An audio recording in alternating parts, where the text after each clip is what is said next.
Thank you. Right? Yeah. Yeah, this community is pretty amazing. Well, it's 3 o'clock, and we think we'd be good to start on time since we have a pretty limited time. We're super honored to have David here, and David has said he would start us off with a moment of bringing our hearts and minds together with gratitude. We're not going to go around and have everybody share gratitude today, but we do invite you to please bring that up in your heart so that we are all feeling gratitude. And so, David, and whatever else you want to say, David, for introduction, of course. I'm just really grateful to be here with you, kind of holding space for this conversation as well. Thank you. Thank you very much for that, Trevanna. Today, I'm really, really thankful for, number one, rest and a good night's sleep and waking up to such a beautiful day, and with the birds that always wake me up in the morning chorus about 4:45.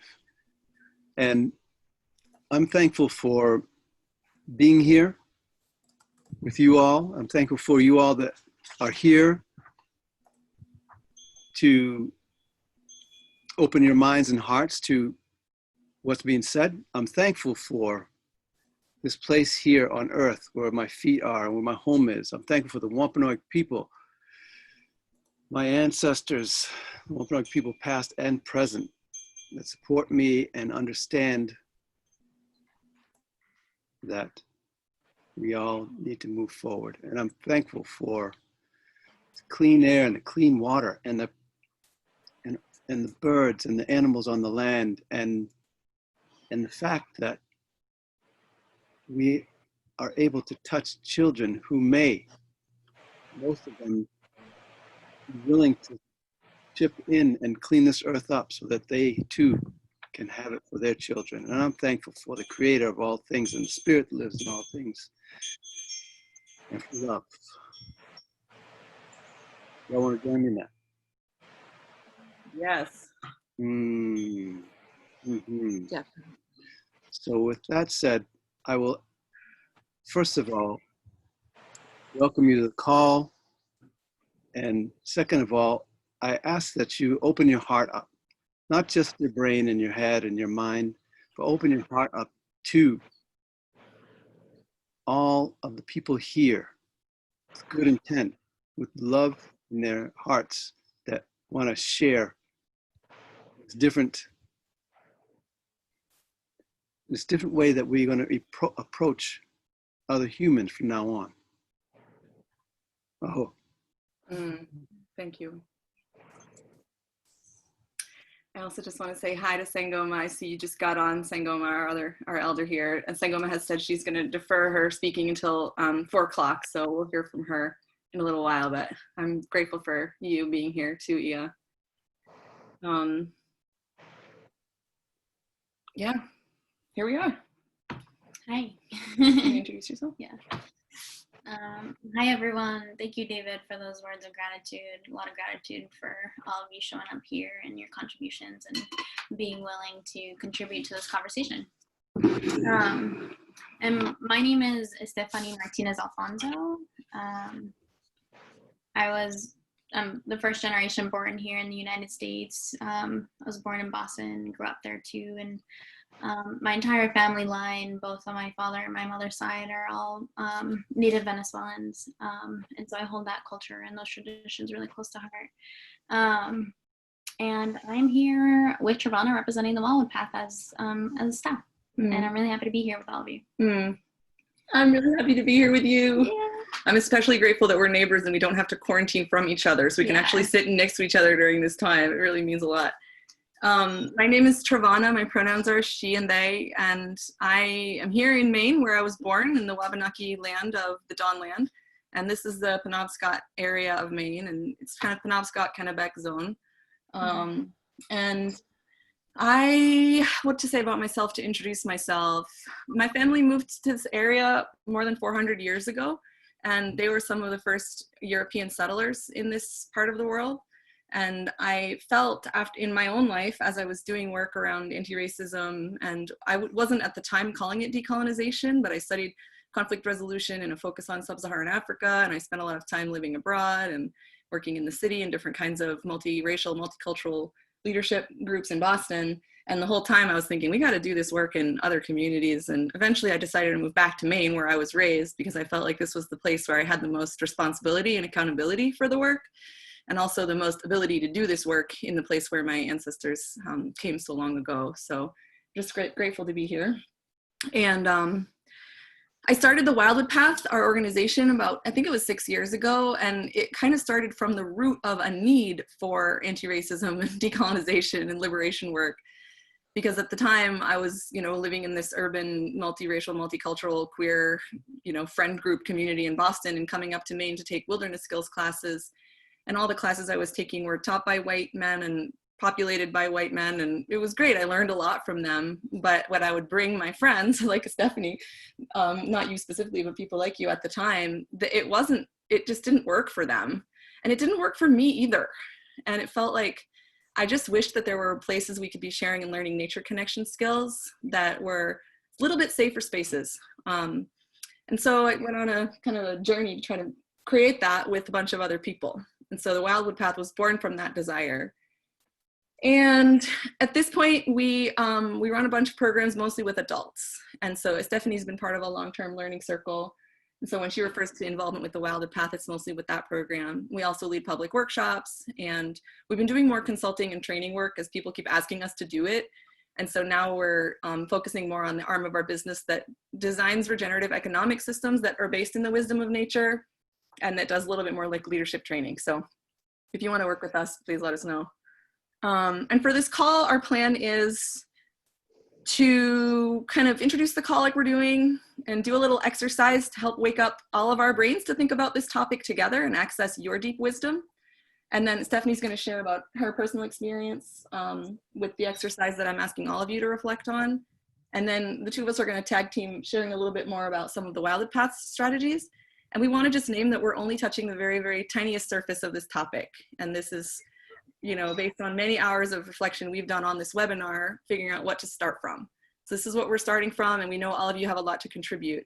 So we're hoping that the conversations continue. Yeah, it's just a seed. And to frame by saying also, like, take it or leave it, like put this into practice.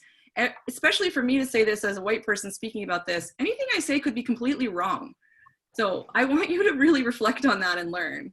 And also, let's try it out and learn together. So we will have a living document that we can contribute to add our ideas about how this work is showing up in our organizations, and we'll send you a link to that. If someone wants to make it now and send it out, please do, but I can't deal with that and facilitating at the same time. So if someone else doesn't want to take that on, it'll be at the end of the call. And then one more note before I turn it over to you is just to acknowledge that we're kind of in reparations time right now, which means that our invitation in the call is to center Stephanie's voice, Sangoma's voice, and the voices of other BIPOC folks who come on the call. And I'm really honored to be invited to help speak a little bit and share in that way. And we are inviting people to consider what reparations time might look like in your organizations. Sometimes it's just naming, like, right now we're going to be uplifting BIPOC voices. Sometimes it's having some strategies for dividing up time in ways that work for centering more voices who are usually not centered. And so we could, for example, go around the circle and each share, but then the BIPOC folks get 4 minutes and the white folks get 2 minutes. Sometimes we do a thing where we say, for every privileged identity that you hold, take one deep breath before you speak, which just kind of automatically divvies up the time a little bit and invites people who are normally speaking more to just think a little bit before they speak. And so just to start thinking a little bit about how we share our time. And I think that is all I have to say. Oh no, one more thing, recording. We are default recording this session, and we're gonna see what to do with that recording when we're done. And if you have a request to pause the recording at any moment, you can just say, will you pause for a moment if you wanna share something private, and we can pause it. But we had a lot of requests for it to be recorded, so we wanna just start by doing that, and then we can decide how we share that after the call is over. Also, as just a courtesy, before we really dive into everything, we just want to name that a big purpose of this call is just becoming conscious. And with that being said, we want to make space for any grief that comes up.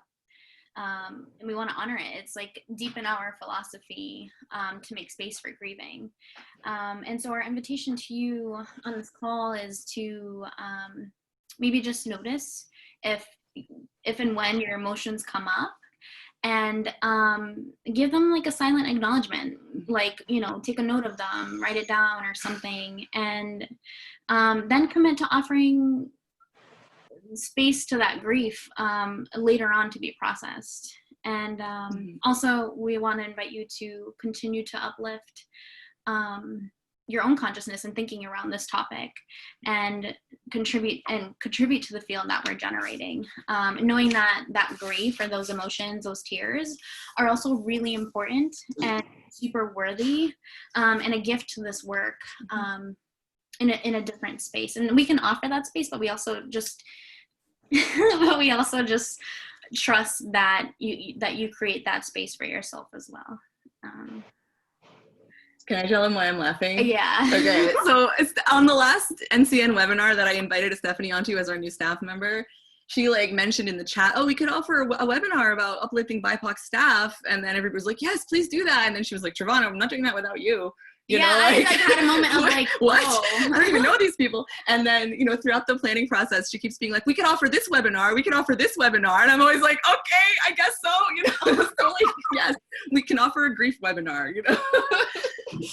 But it's fun. It's fun to think, see you stepping into leadership more and more.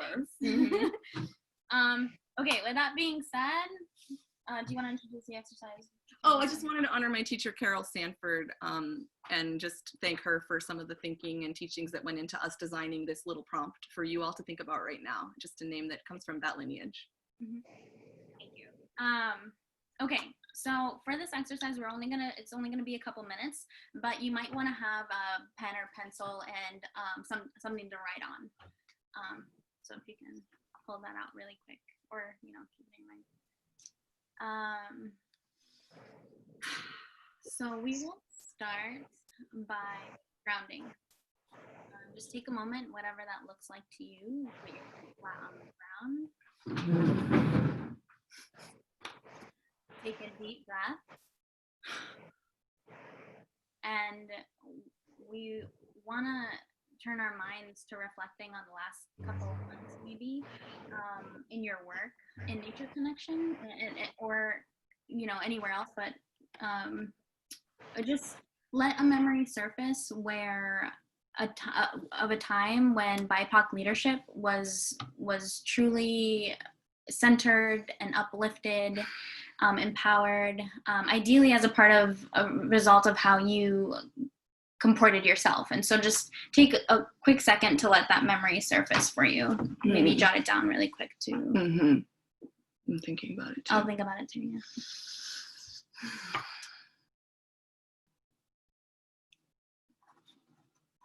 Do you have a moment in mind?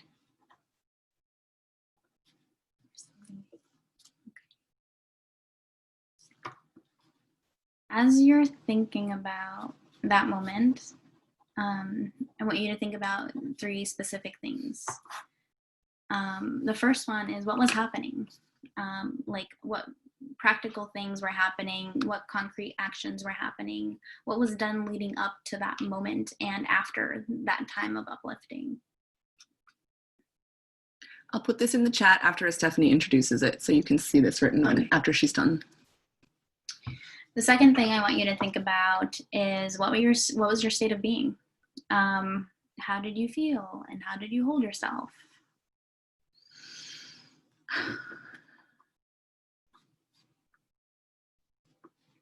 I also want you to think about, what was the motivation driving you in this situation? What was inspiring the interactions in those circumstances? And just take time. I'll give you a couple minutes to just reflect on that and take notes for it. I'm going to do the same. I'll take a few minutes.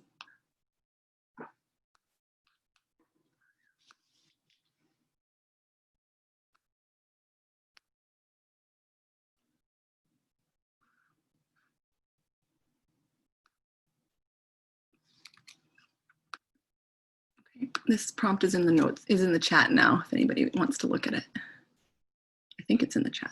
Is it in the chat? It's not going. Oh, there you go. There you go.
Keep going.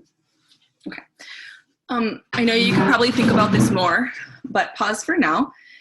And we're actually going to invite you to reflect on your reflection just now. So from the past like 5 minutes since you started thinking about this until now, we want you to think about what you learned by thinking about it. And if you were going to design a theory of how to uplift BIPOC leadership in nature connection, based on your experience and your reflections about your experience, what's your theory right now? It's one part of a bigger theory. So just write down, what works, what can be done,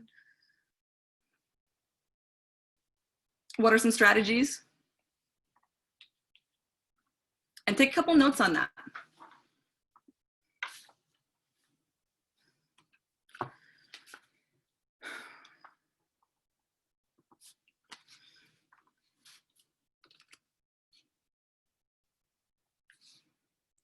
And as you hold that theory in mind, we want to invite you to hold it in mind throughout this call, but hold it lightly. This is just your first pass. Maybe it's your 100th pass, but no matter what pass it is, it's going to keep evolving. And so keep testing that theory as you think about what Estephanie is saying and what other folks are saying today, and see over the course of this call if there's anything that you would want to change, that you would want to add to it, take away. And then I also want to invite you to bring this into your leadership practice. Keep paying attention, to this theory that you're building about uplifting BIPOC leadership in nature connection, and keep changing it and adapting it and evolving it forever so it gets better and better. And we can share about that in our living document if we want to. Yeah. And now I'm really honored to have the chance to hear a little bit from Estephanie about an experience that came to mind for her when she reflected on this question, and also to go a little deeper in unpacking what created the conditions for that experience to even happen with our organization. So thanks. Yeah, thank you for speaking. Yeah. So Trevanna and I did this exercise a couple of times, and it felt for me like there was this one moment that kept coming up for me that was just like really pivotal in my life and that I hold really close. And that moment was when we were on the phone, and I was like, we were talking because I was like, I think I want to come back to Wildwood Path for the second cycle. And just thinking about it with her and being like, oh, I don't know. I was feeling what I was feeling in the moment during that conversation, thinking about coming back, was hesitancy. And so the conversation was just like kind of unpacking what that hesitancy was for. And at that time, I was doing a lot of work in our immediate community here in Unity in Waldo County, and especially with a small local nonprofit, and that felt really good. But there were just a lot of things that were coming up for me at that time, around just noticing that a lot of my time in Maine had been around me assimilating myself within the community that's predominantly white, and just noticing like what my role was in the community and what my role was in like in my friend group, what my role was in my family and in society as a whole. So I just had a lot of these like things come up for me at that time that I was just questioning, I was really holding, and you know, and then fighting with thinking about all of that and kind of fighting with the idea. I'm like, I do want to be nature connected. I want to be more nature connected. You know, what's my way into that? And I had done the most of the first cycle of Wildwood Path, and I knew that, you know, obviously being a nature connection program, like that was my way in. And so I was feeling excited about that, but just fighting with these other things. And the most important part of this experience that I want to name that, you know, that is just so close to my heart is like these specific things that Trevanna had said to me on this call. And so I'll talk about those right now. And the first one was to show up, however, that there was room and that the program was actually designed with me in mind. And to please share my unique self and experiences. And that really stuck with me because, you know, as I'm fighting with this idea of identity and my role in a predominantly white community, I'm like, okay, you know, where do I fit in as a mestiza, Latinx, queer woman of color? And so that just kind of like, that stuck with me, you know, it just kind of resonated in my mind. And the second thing was that she said, Wildwood Path sees your leadership in nature connection. And she helped, we both were naming like what those skills were, what kind of leadership I was already exemplifying within the community and also within Wildwood Path and nature connection specifically. And the last thing was that she said that everyone would look up to me. And it seemed so obvious to me. It wasn't to me. I was like, you know, she's like, especially like the people of color, but just everyone in the circle. Yeah. And that just was like really, I don't know, eye-opening, you know, and humbling. I was just like, really? And so in that call, in that conversation, I was able to hear that there was an invitation that made me feel like I can contribute more to nature connection than I knew. And not only was there a door that opened for me in Wildwood Path to step into, but those strategies, like what she said, the way that was genuinely said to me and the conversation that we had was held up throughout the year, throughout the cycle of Wildwood Path. And I felt by the end of the year, so just, you know, as the 9 months were up, I felt at the end of the 9 months, I felt really good. I felt really uplifted, centered, and inspired, and super excited to then ask Trevanna and the staff, I'm like, you know what? I see what y'all are doing, and I want to be a part of it. And so I asked to be part of the staff, like noticing that there's definitely a need, a role for me there. And I was able to like navigate around what that really meant. And so, you know, 9 months are over and I'm a part of the staff now, which I'm really excited for. But I just want to now talk about like what was rooted in that conversation of those like 3 specific things that really stuck with me, and what that, you know, kind of is peeling back that layer a bit to look at what was rooted in that conversation. And so I'll pass it over to you to talk a little bit about that, and I'll chime in. I'm like always so embarrassed whenever Estephanie says anything nice about me. I also just feel so moved and honored to have her be in our community. So I'm just tearing up over here. Yeah, I mean, it would be so easy to talk about, here are the strategies of uplifting BIPOC staff, and get into this like checklist of things your organization can do. And we basically realized that we can't do that, because what we have to start with is the foundation, the roots of what helped us design the practical and concrete things that we are doing.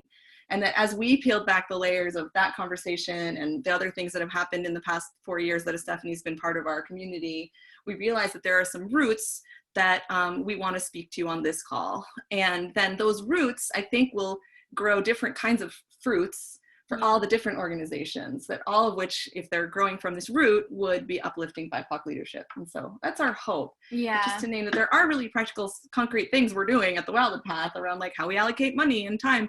But right now we're going to speak more to some of the deeper practices and philosophies. Mm-hmm. Do you want to add to that? No, I guess, and just reminding you, like from the beginning of the call, like reminding you to think about that moment that came up for you and what your organization might already be doing, or just keeping an open heart, like David says, to like, in what ways can you grow, and keeping these things in mind along with other maybe concrete strategies, but just knowing that it's kind of like it's much bigger than what we're just touching on today. Right. And to fertilize those roots that are there that support liberation, and to kind of prune away the things that are going to undermine that. Yeah. So first thing I want to share from my role as a person who's a white founder of a nature connection school with the intention of being a space for liberation is that I think it's often not understood how nature connection and liberation work really go together. It's not consciously named. And I'm so grateful to be seeing that happening more and more in our network. But for a long time, and I think still today, a lot of people would say like nature connection is important and anti-racism is important, but those two things are different. Or people who I know who are in my activist community are like, activism is important and social justice is important and nature connection is different. And we really see these things as deeply interwoven. And so we want to name that we can't separate them. And part of the reason we can't separate them, which I think all of you know, because you're all here, but I'm just putting it into words so it's in our collective consciousness, is that part of the reason our schools even exist in the first place, and we're trying to uplift nature connection, is because we're living in a world where there are systems of oppression that have torn away our cultural and social, deep, deep loving connections with each other and our communities and the land. And so now nature connection is something that we need to teach and share, and we've put into this kind of semi-professional context. The same systems that are harming nature connection are some of the systems that are harming people of color in our world. And so if we really want our society to be deeply nature connected and regenerative, we need to change those systems. We need to eradicate some of them and regenerate some of them. And so we can't separate out anti-oppression work and liberation work from nature connection work and try to think that it's two separate things. So that's just the first thing that, again, I think you all know, but I'm just putting it overtly into words. Like, this is our work. And the second part of that is the hopeful thing is that we are really well suited for liberation work, anti-oppression work, anti-racism work, and uplifting the leadership of Black, Indigenous, and other people of color because of our nature connection foundation and our grounding. And that we have the capacity to be deeply aware, deeply relational, deeply creative, and respectful because of the way we relate with nature. And so we are really, really well positioned to do this work.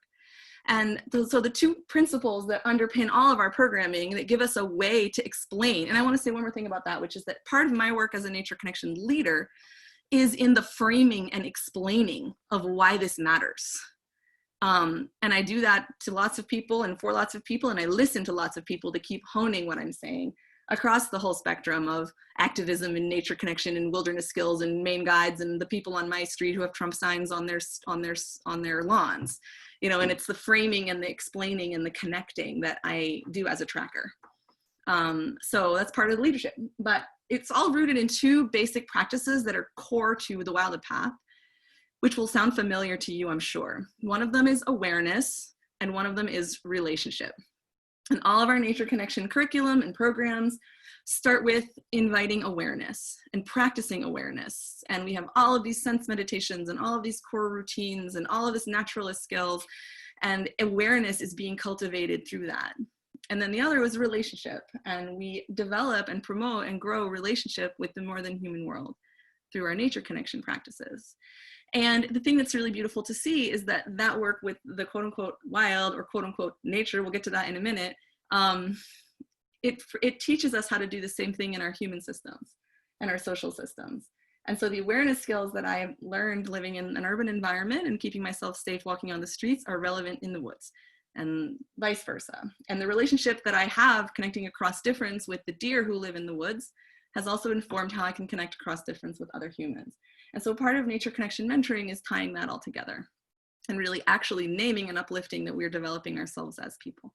So that's just a basic principle to lay down there for everybody, that we are holding, and that relationships are messy and multicultural, interpersonal, cross-species, cross-different identities, relationships are messy, and it's a learning journey.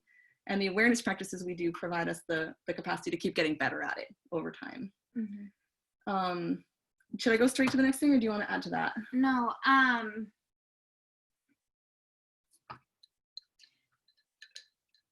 I just, I had mentioned earlier too, a part of that having to do with awareness and relationship is just noticing that us living in an ecosystem, and that we're practicing nature connection within that ecosystem, but that our social systems, our human social systems, are also an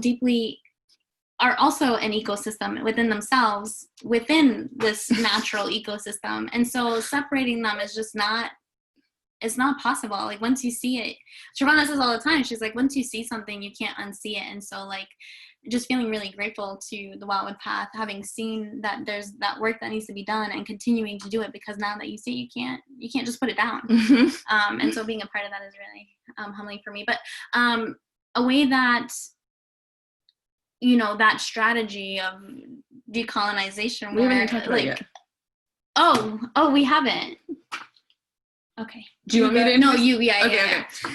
Stephanie's so excited. I'm She's excited. skipping I'm to the like, next what? part. Okay, so we're going to share 3 basic philosophies that we put into practice at the Wildwood Path that are kind of the roots of our uplifting of BIPOC leadership in our organization. And I'm going to share the strategy, and Estephanie's going to share her experience of that strategy. Yeah. So the first is, we realized that our organization is built on a premise of deep decolonization work. Our organization was founded on that. It's the bones of it. And it is an assumption that we're making that we are doing this work all the time, that we grow all these other strategies out of. And so one of the realizations we had was that people sometimes talk about needing to train BIPOC staff in nature connection leadership. We were like, wow, we have almost the exact opposite philosophy, which is that we need to train our organization to be able to receive the leadership of BIPOC people. And that's the decolonization. And if we do the decolonization work, which includes land return, access, native relationships, it includes adjusting our language, it includes learning about anti-racism, it includes checking our own colonial patterning and our imperial patterning all the time, then we create an environment where the really nature-connected people of color in the world actually want to come and hang out with us. And the Wildwood Path's been funny to notice is we live in a predominantly white rural area in northern Maine. And like, we have tons of people of color from all over who like are part of our organization and want to be part of it and send people to us. And I find this amazing and hilarious. And, it's like, it's only because of that. Yeah. It's not just random. And so that just opens up the whole possibility of a world in which the nature connected people of color in your area will want to be part of your organization. I could say more. Oh, yeah. I could say more, but I'll leave it at that. And the way that I saw this show up, to go back to what I was saying earlier, was about, I'm excited to be a part of the Wildwood Path for so many reasons, but because these like strategies and philosophies were held up throughout the year, and I could see that. And a way that I could see that around decolonization work is that we were always, every month, having conversations, and like every conversation had something to do with like decolonial work, like anti-oppression and justice and liberation and anti-racism work, and there was just continual conversation about that every month, and even outside of the Wildwood Path, just in our community and within our lives, like just hanging out. And also that there are embedded structures for reflection and improvement in the program. So for example, like we have these exit tickets where like at the end of the month, you're invited to like write a reflection on the month, and write down like, ways that you can improve, or like, hey, it would be really great to see this, or like, I wish we had done this, or whatever that looks like for the reflection. But there are just ways, and also the check-in phone calls as well. Every month we have like check-in phone calls with a staff person or each other, being like, oh, how was this month for you? But that a lot of the offerings of suggestions for improvement given by people of color to white leaders. Yes, were all received as a gift. with gratitude. Like it wasn't looked at as like resistance or like a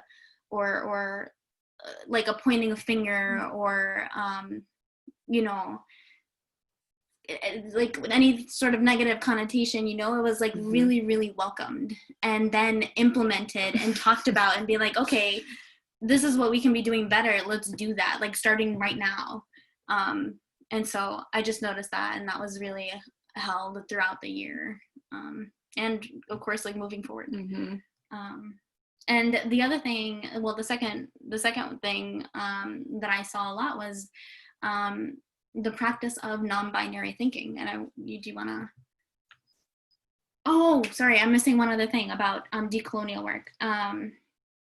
It's also that, especially the white staff, were constantly helping each other and helping each other continue the conversation around anti-racism and holding all other white participants accountable to that work the entire month or all the time, especially when we're together.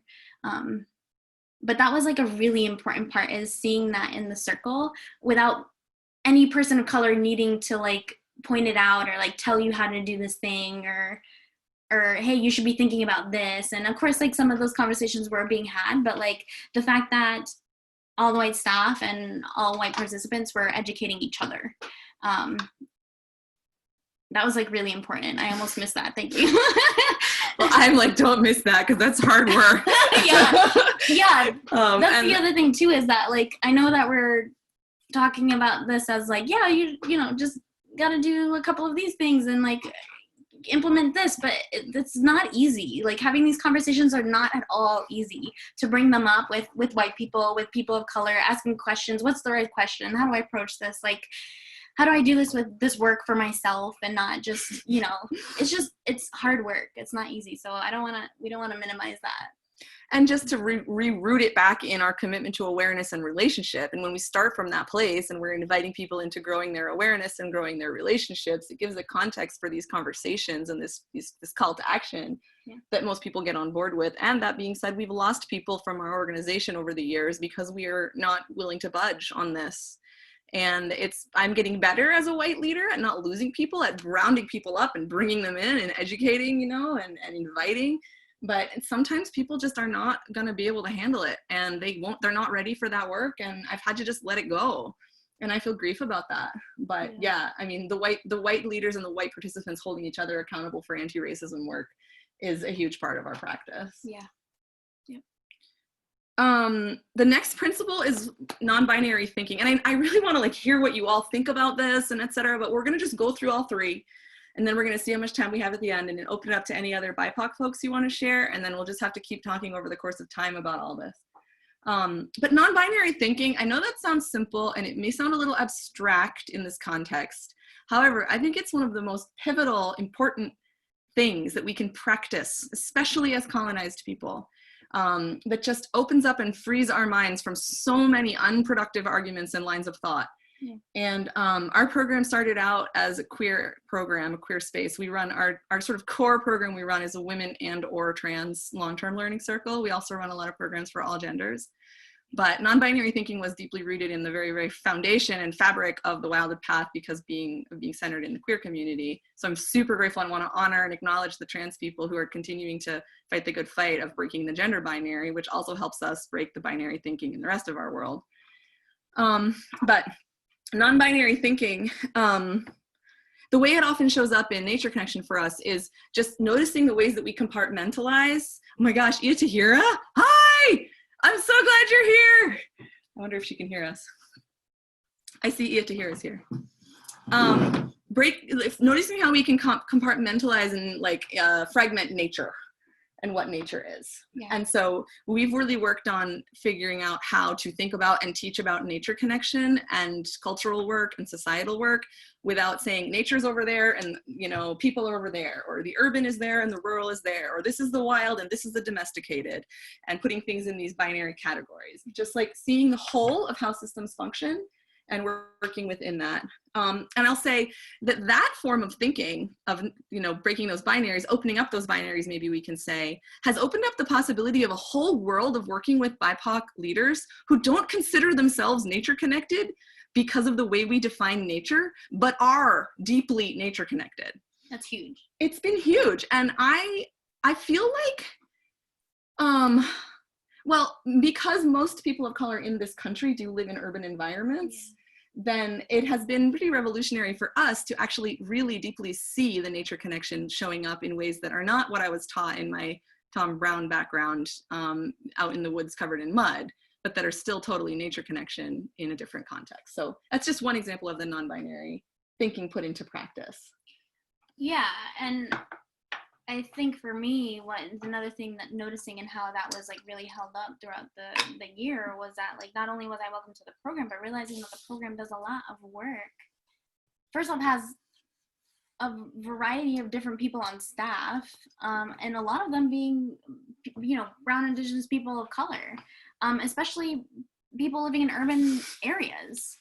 And how like the Wildwood Path is working closely with them in relationship, and how the program can and them helping designing the curriculum with people of color in mind.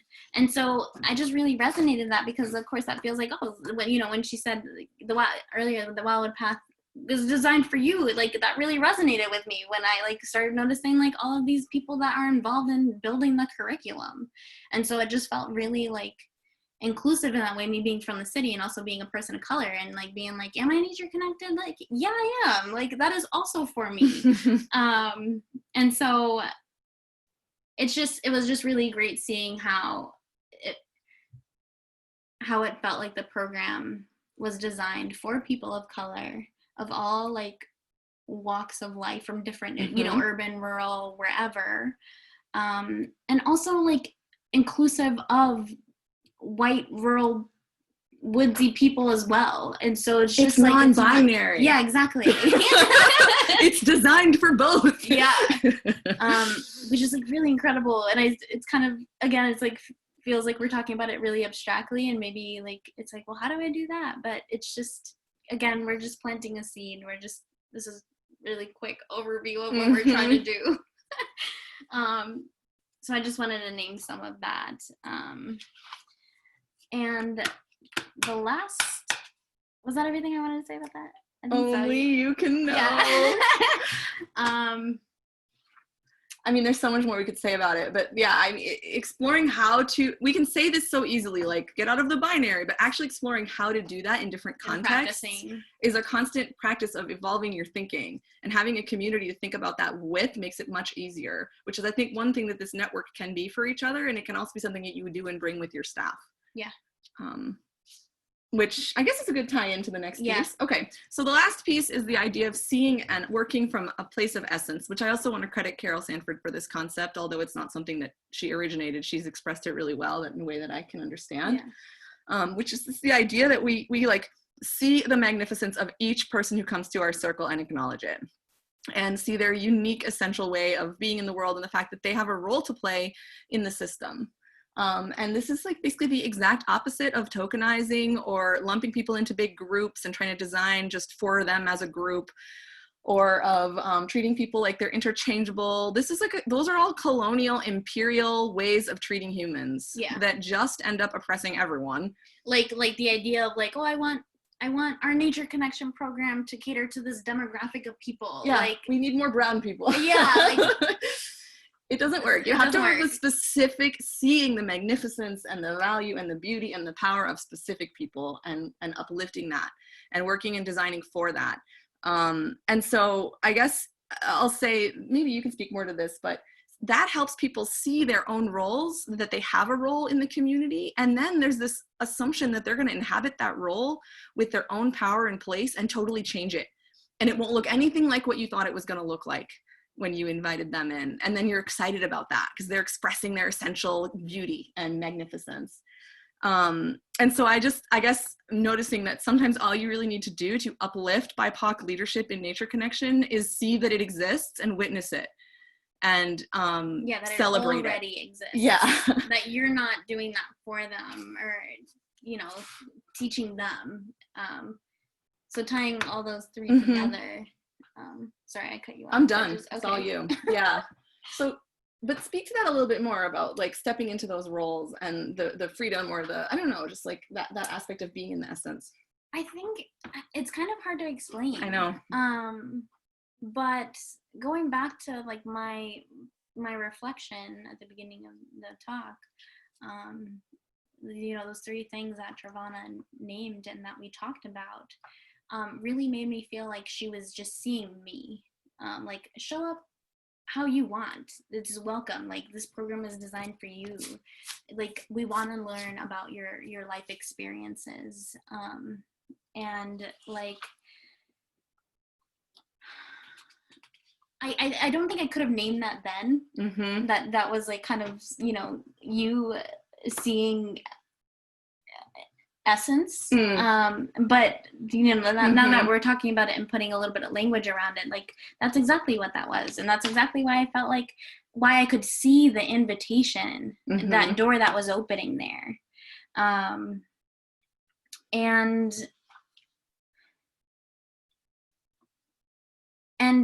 And again, so like, not knowing that like at the end of the 9 months I would have been asking to like necessarily be stepping into leadership, but just naturally and organically throughout the year, seeing where there was a need for leadership.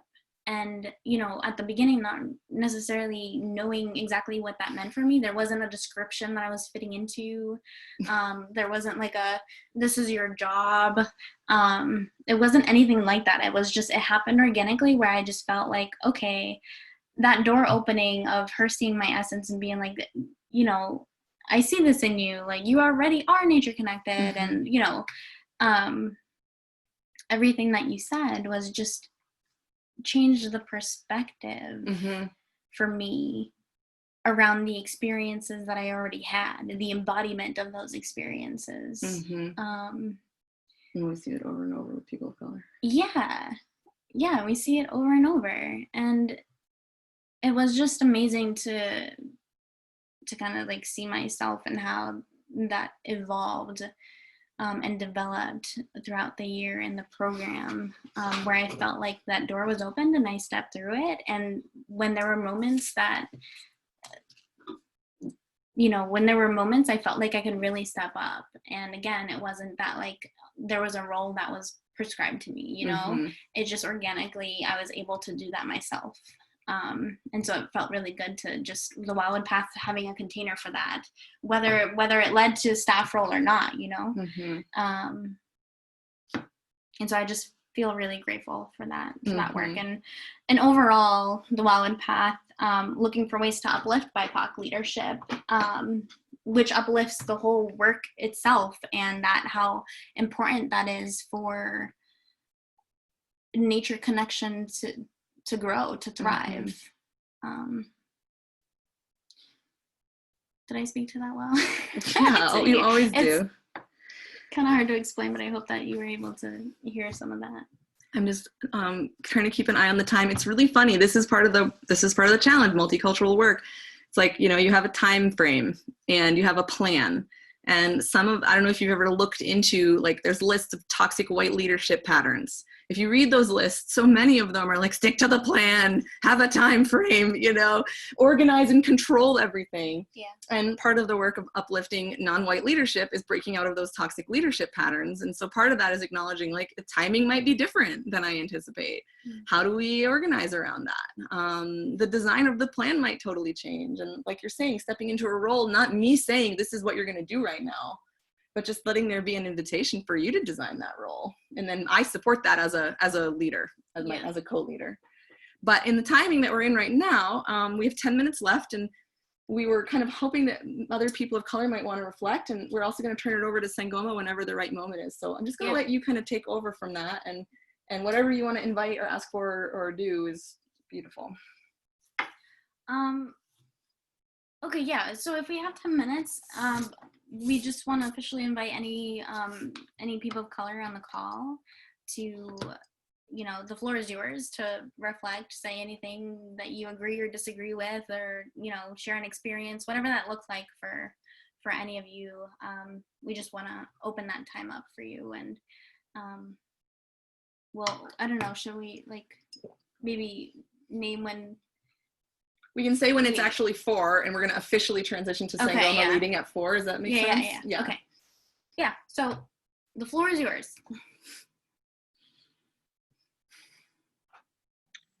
I'd just like to say good afternoon from St. Croix. Iya Tahirah! I don't know what your theme was, but I just came in from another meeting, so good afternoon. Thank you. Everyone's people are typing in the chat, Iya Tahirah with lots of exclamation points. You just made that. If we're reflecting on ways of uplifting people of color in nature connection leadership. If you want to add anything that you think about that, we would love to hear your thoughts. Where you went, one of the things that I see that we need to really pay attention to is what is people bringing to the table. And not so much as we can always do the old way, you know, it's nice to add a colored person to the conversation, because now you can say, oh, well, we got the one on out there, one in the audience. You know, that's the old paradigm, right? We like for Black people to show up and we can say, okay, I got 1% or 10% or 2% in the classroom. So I think we face on a new kind of energy, and that we need to ask the big question. What is it this person bring to the table, and what capacity can they be effective in? How can we use their skill set, or how can we use their skill set, their energy, their creative ed, whatever they bring into the table, and how we configure that, and they become part of that web, weaving that web together. It's not about your color. What do you bring as a person of color? Because I think we have to get rid of that old way of thinking, because we sometimes, in the old paradigm, we know that when we looked at color, there was a judgment behind the color. Because, oh, well, they're not too intelligent. They're not going to bring, and we made all of these kinds of assumptions about who was coming to the table. And really didn't even take time to get to know what the skill set or what that person was bringing to the table. And so when you look at what they're bringing to the table, can it add to the wholeness of what the good of the whole, of what we created? Can what they bring it add, and how do we bring that, and what will they hold? What space holder will they be? If you bring your elders in, what is the space holder? Why are we bringing them in? How much do we understand the use of elder wisdom, if we're going to continue to look at that? I'm just using that as an example. How does that fit in the whole configuration of what we bring it together? And just look at where you want placement. And you definitely need to pay attention to that, and not say, oh, well, you need more Black people. Why you need more Black people? Or more people of color?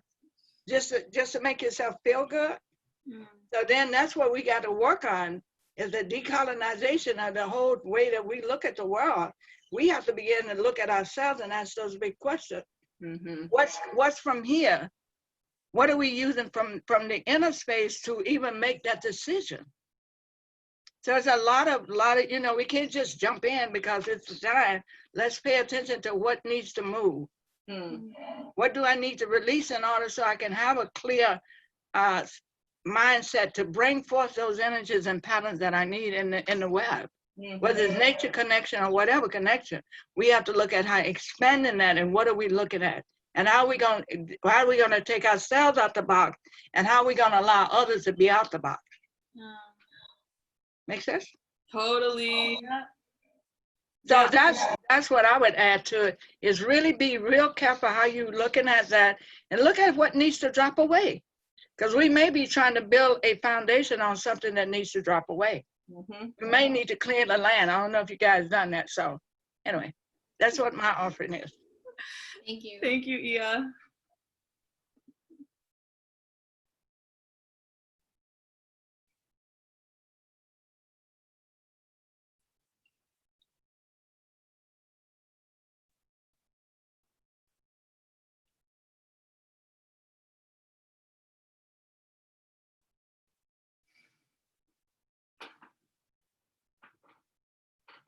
program.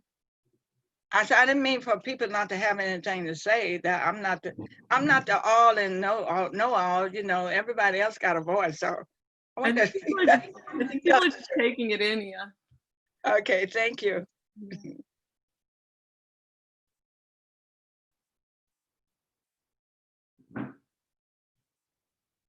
We're both curious if David has anything specific to add or underline or erase.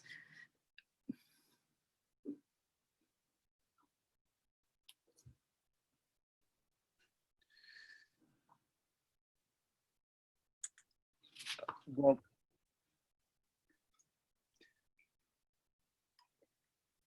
I guess what I would just add to that is looking into the future. What kind of programs are we going to have, and how are we going to show up?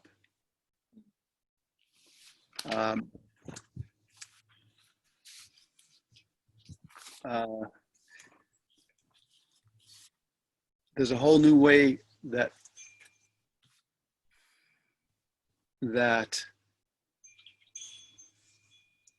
is becoming apparent to me, that what needs to be said, what needs to be listened to,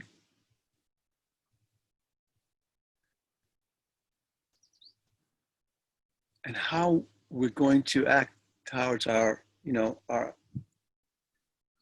our inner community and our outer community. Mm-hmm. And who is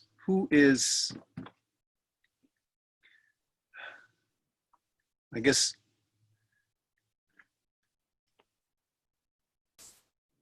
bringing out my inner truth so I can gather everyone else's truth and be able to share that and come into a safe place without fear. Because so far what I'm seeing is a lot of things are fear driven in our society right now.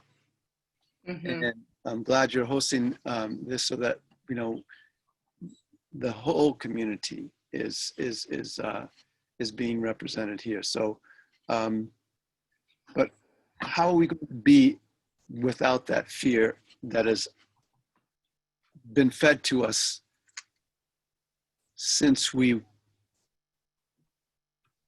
went into the system? Mm-hmm.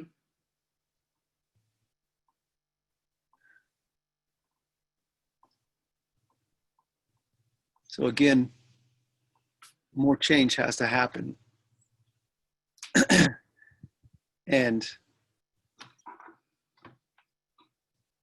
it's happening rapidly right now. So mm-hmm. You're going to show up. How are you going to represent your self as a nature connection mentor, as a person? And I also want to say that, yes, just like Trevanna says, you're going to lose some friends,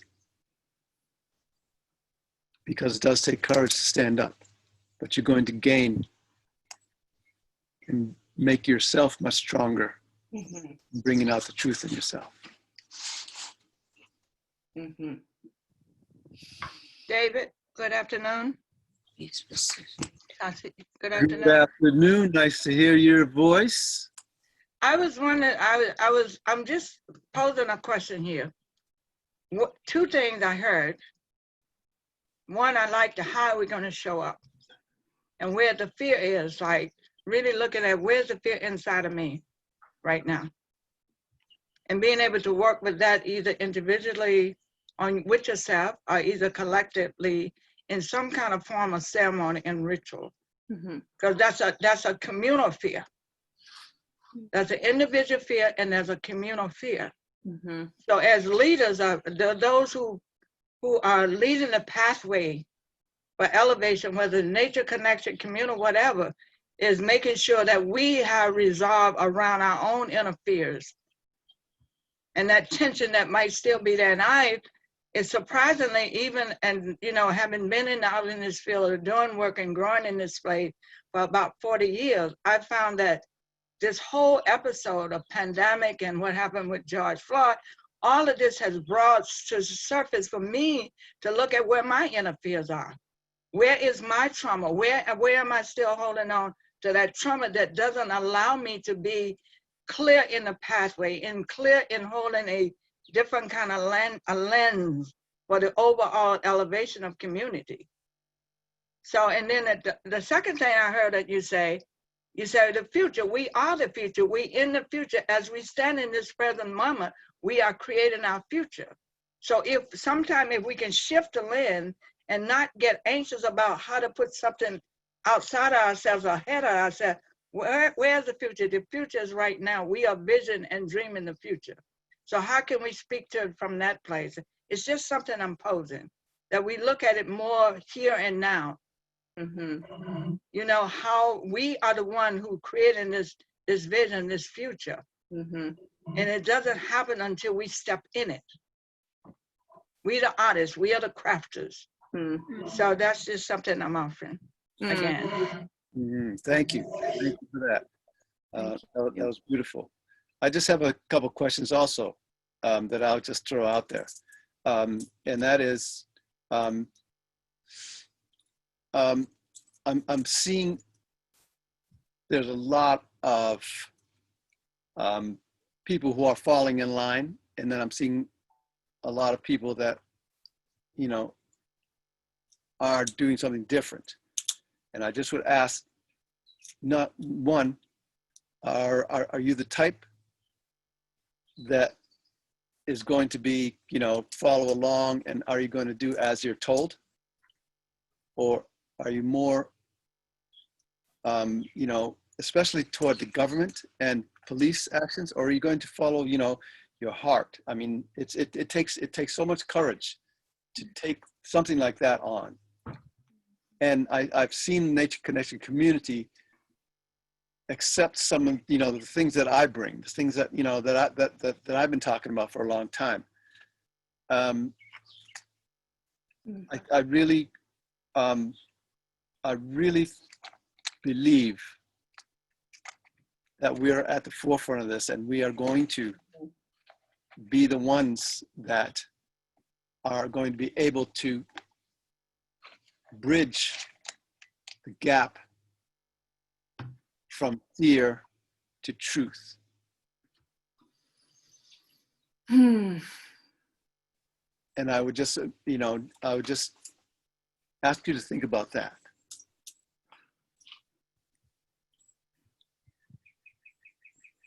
Thank you, David. Thank you, Iya, too.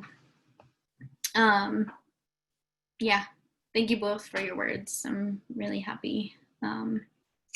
Really want to let all of what you said sink in. And at this time, I want to invite you all to reconsider your theories.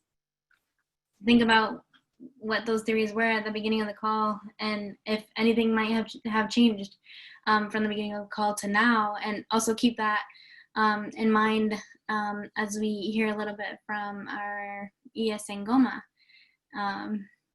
who is an amazing elder in our lives.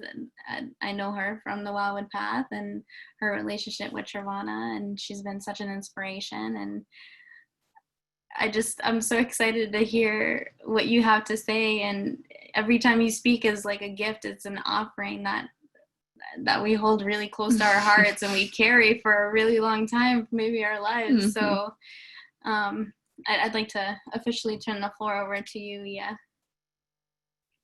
Do it. Awesome. Can everybody hear me okay?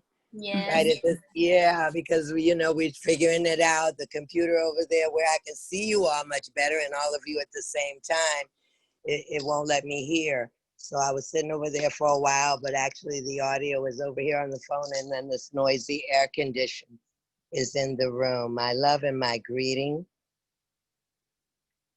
A lot came up for me in that first hour, and so pardon me if I just slowly backpedal through here. Backpedal through here. So what they said was to anchor myself and to reach my heart into the bodies of everybody on this call. Just very gently drop in, and I'm going to do it because usually when they tell me to do it, it's a reason, and it's probably because a minute ago I was in Aretha Franklin's song "Bridge Over Troubled Water" just as David was talking, and so maybe they want y'all to hear and understand me without me crying all the way through it. So this little song, well, it's not a little song, but it's a actually pretty magnificent prayer. Trevanna and years of knowing me may have heard it somewhere before, but it is in Yoruba, and the gist of it is that when we see a red bird like robin, any of those little red birds, cardinal, we raise our shun because, you know, all from the parrots and everything, those red birds we say are sacred to her, the mother of harmony, the mother of culture, the mother of refinement, the mother of love, Venus herself. So this song is when we shake on our destiny. And I felt a big shift here. I was like, whoa, okay. I really didn't know what I was going to talk to everybody about. And now we're here. And as usual, this mermaid has to swim real deep and bring up some treasured truths. They may be a little hard to hear. Oh, giddy up, oh, giddy up, la de giddy. Ifa, oh, giddy, oh, rumala, oh, giddy, oh, way. That song wells up for me lots of times in the shower, but what it digs down deep in the soul, you might have heard it right there in the soul, and it be asking, please, whatever I spoke before I entered my mother's womb in this destiny on this earth and these agreements with these people in this Zoom call, may it be fulfilled. Ashe. Ashe. Mm-hmm. So, wow. I wanted to jump in and lay like a preface or an introduction to a book, and all that was in that first hour really puts the icing on it, and say Trevanna in and of herself. You're gonna get embarrassed. If you got embarrassed when Steph said anything a minute ago, I'm gonna tell you now. I know. Trevanna is a very unique girl. Very unique girl. Just gonna say that right off, because what you heard in that first hour is huge. She gave you big chunk bites. They weren't even cut down for real, and told you real gripping things. It's kind of like when you hear people screaming about, well, this particular president, if you want to call him that, has no policy to deal with the race wars or the pandemics in his street. You know what I say? Like, it's crazy. I don't want to have to just lean the cursing today, but that's crazy. And so in the same way that Steph has brought you her side and the way that she can ease in there and feel wanted and find herself and co-create her leadership, is because there was no knee on her neck, pardon me. The dominating control factor of, oh yeah, we're looking for some people of color, and you know we want to do this and this, and we've outlined this and that, and we sure hope this will be a good fit. That doesn't move like not an inch from the old domination over controls. It doesn't move an inch. I'm sorry. And you know, it's not exactly welcoming. It's not a clear invitation with no strings attached. Believe you me, if it wasn't good a minute ago at the beginning of this year, it's really not good right now. Okay, it's just really not good right now. And it's like, you know, well, we've been through a lot of roller coaster rides since the day that he took the last breath on the 8 minutes and 47 seconds. Amazing roller coaster rides, learned a lot about ourselves, learned a lot about how we hold our relationships, how we tend the fires in the gardens of our relationships. We were very keen to see all of those people, no doubt in the street, screaming Black Lives Matter, and which one of them could text or call the Sangoma they love or an elder here and there. We watched that go by, yeah, we did. No judgment, no judgment. Yep, nope, because you never know. You never know whether people was in the middle of COVID or like me stuck there in Louisiana where people dropping dead every day. You never know what people are dealing with. But in a time when people of color really didn't trust anything a minute ago, that's how come y'all don't have no mixed groups and things like that already, that you come to a point where people of color now are very clear what they are willing to lay their life down for. Pandemic, COVID, whatever you got out there, this is just like a ship too far. And so we'll just go out like that. And I felt come up for me, and I am going to share what you asked us. I got the 3 questions down here, but there was so much flowing as this was coming. And I said, how real is it for each of you on the call to really hear what's being said to you about opening a door and inviting a person of color in, and what you have done in your background to make it safe to even open the door? Okay, what shifted for me was my ancestors came right in while we were in a crazy lane of places. He had died, but there hadn't been arrest yet. And being that we visited little children in jail, been arrested in less than 5 minutes over a goddamn bag of chips, we did not understand how we had just watched a man murdered in broad daylight. There wasn't nobody arrested. And that'll drive a person like me, I don't mind telling you, because most of you, some of you I know, and those that I don't, you probably know me after today. When I first got out of the house and was in the truck with my husband, white people in Georgia look different to me. I was seeing 2 and 3 of them, okay? I'm just telling you, I was stressed. I couldn't get a grip on it.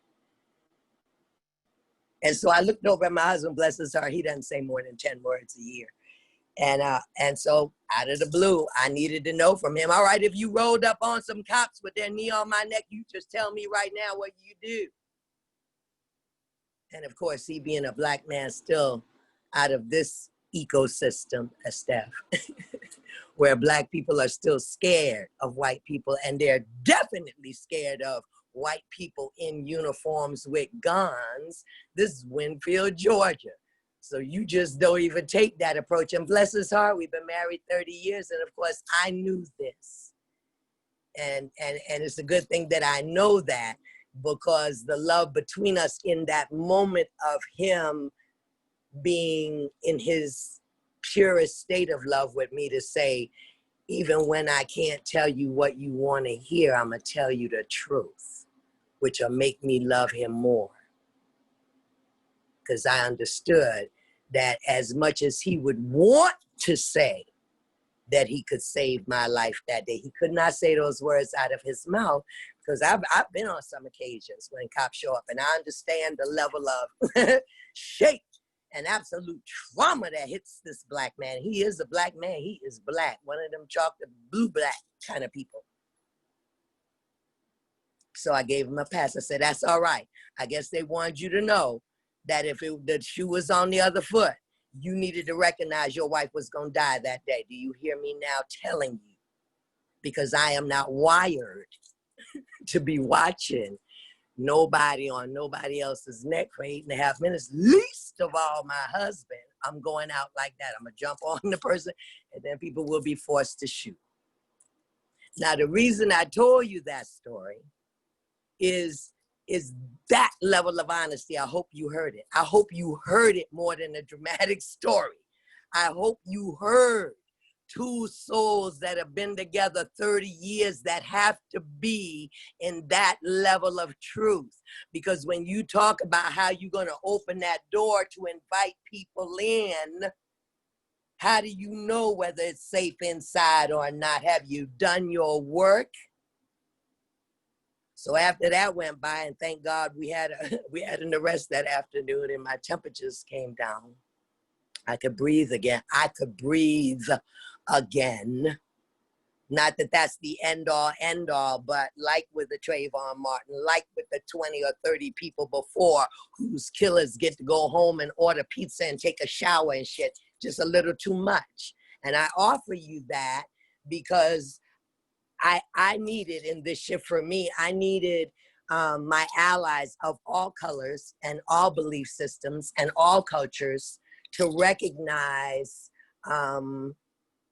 what they didn't know. And the call we're going to leave to go to this afternoon with the youngest in the art of mentoring brought me really straight on to it about a week ago.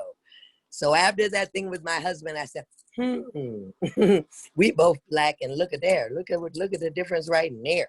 Okay. And so my dear friend Tracy, who's the south of my wheel and just was so magnificent in putting this Lighthouse Summit together over this past weekend, we're talking and, you know, in the midst of this George Floyd thing. And so I think the toddler had already, you know, threw out there Tulsa and those parts. And so she had a little knowing of Tulsa, but somehow I brought up Rosewood. This shocked her out of her body almost because she was born in Florida, from Florida the entire time.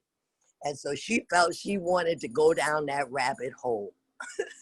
Took her till 4 in the morning and she just got tired. Wasn't that she ran out of massacres, wasn't that she ran out of places to go in the university of being Black in America or dying while Black in America.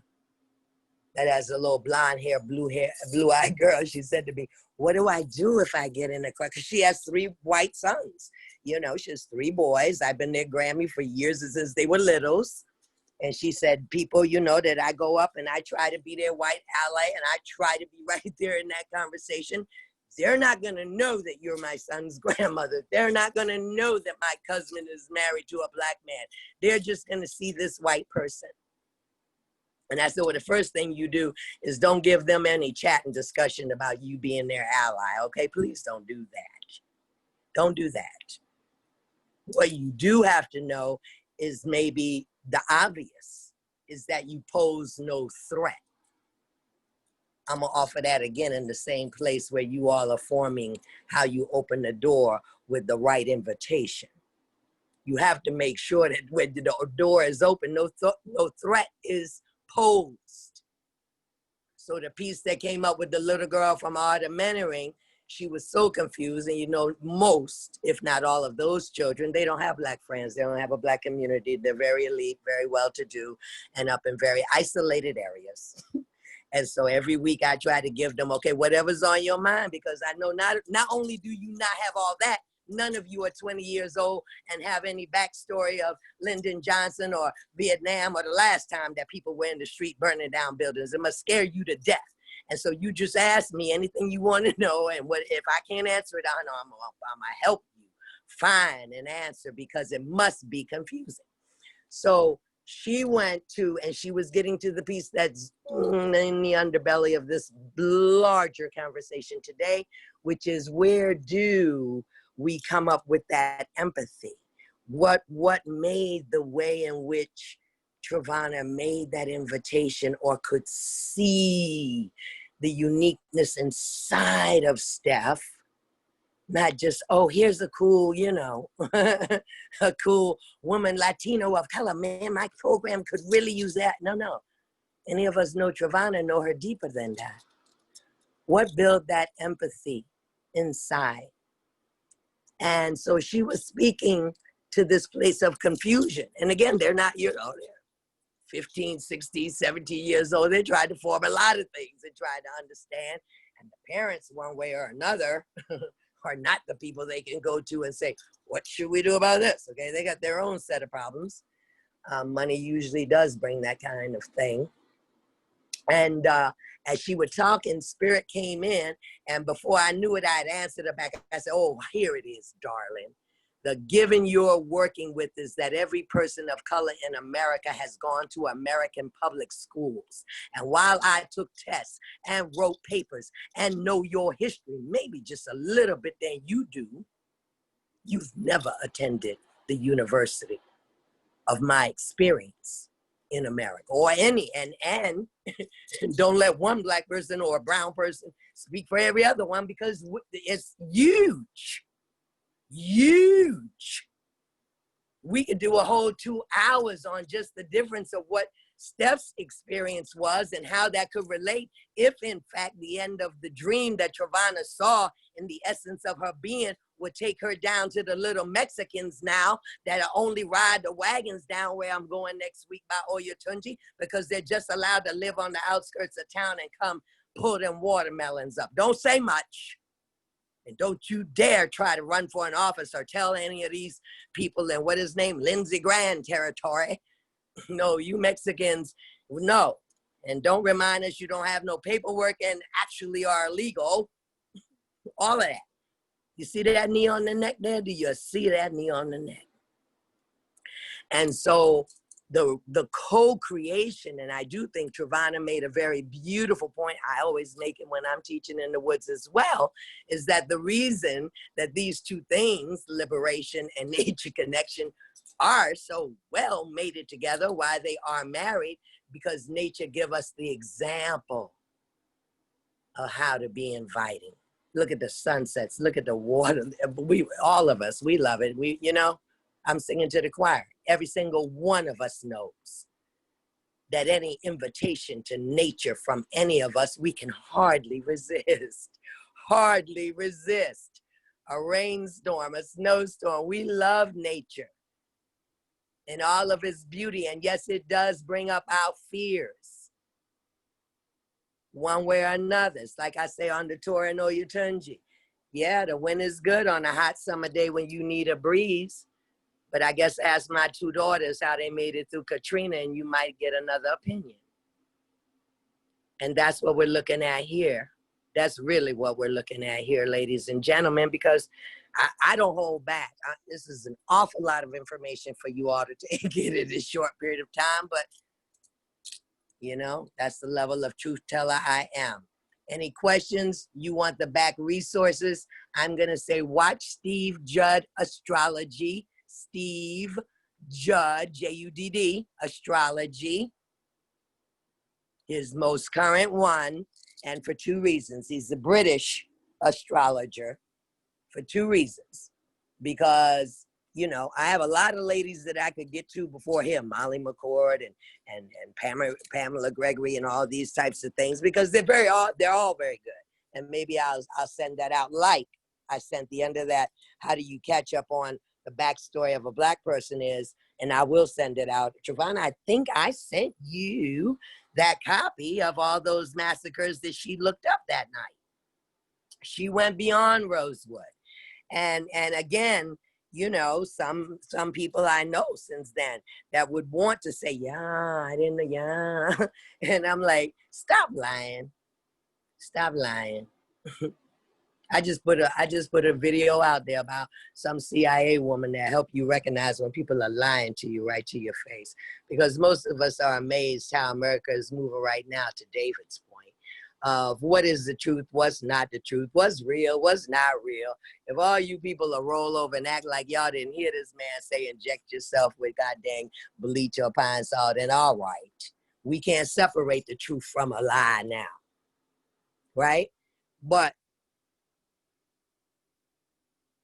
it's necessary. This is a longer conversation. We have to figure it out, Trevanna. You said, well, why would I look at all of that gruesome? I don't even know how many massacres she got on there, but there's some good TED Talks too. How to have a difficult conversation with a Black man. Just look at the resource list. It's really good. But when you feel like you just can't look at another dead body hanging from a tree, oh, you just can't look at another violent thing that has happened to Black people. Check your privilege. Because some people can watch it after it happened and some people had to live and die through it. That's what I would say. And you cannot do the work that you think you want to do right here if you don't know the size of the iceberg. Because until you know the size of the iceberg of tragedy that lives ancestrally in various people of color and is entrenched every day, you hit 30 days of protests in the street later. My God, There was a Juneteenth march last night in Charlotte that turned violent. People are dead. They hadn't even figured out how 70 bullets on the ground this morning. As if some of us didn't even go to George Floyd's funeral. It was designed to start a civil war, beloveds. And if you're going to be good allies to people of color in the woods, in the woods, right now, right here, you know, and then maybe the pandemic and COVID is saving our lives. Because maybe this is enough of a safety net for the people of color that are considering whether or not your various programs look like something or somewhere they might be safe, because eventually, and I'll just raise my hand and let you know, a lot of people of color understand that they have to leave the urban areas. A lot of people understand that they've been putting off camping and going out and getting these skills and things for too long. Now, that's real. And that they, in a half a second, as soon as they pass this House Bill 6666, yes, that's another hour and another bottle of wine on the contact tracing and the vaccines. Well, do tell, you think they'll stop people of color's food stamps? You think they'll stop them at the grocery store? And then not only will people be coming in the woods to sing songs with you around the campfire, they'll be trying to figure out about that Japanese knotwood, Trevanna, and how to grow some food and how to survive. They might have to come to the games of earth skills in a minute, because right now they're in survival mode. You can't know what that's like, I don't think. I'm just gonna say.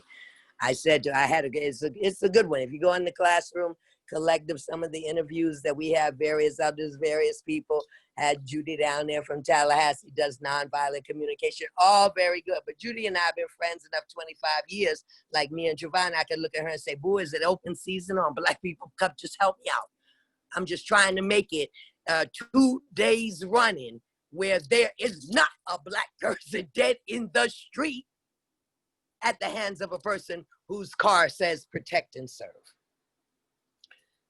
So all of that is in the mix as you pull out what to go forward. And I'm going to try to bring it to a softer note, because I told y'all, I try to warn people when I feel that sacred rage of whatever ancestors say.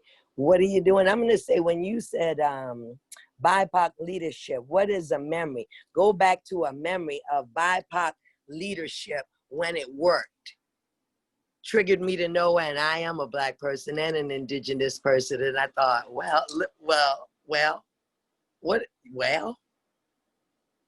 is that like the last Florida Earth Skills where they had like a BIPOC area?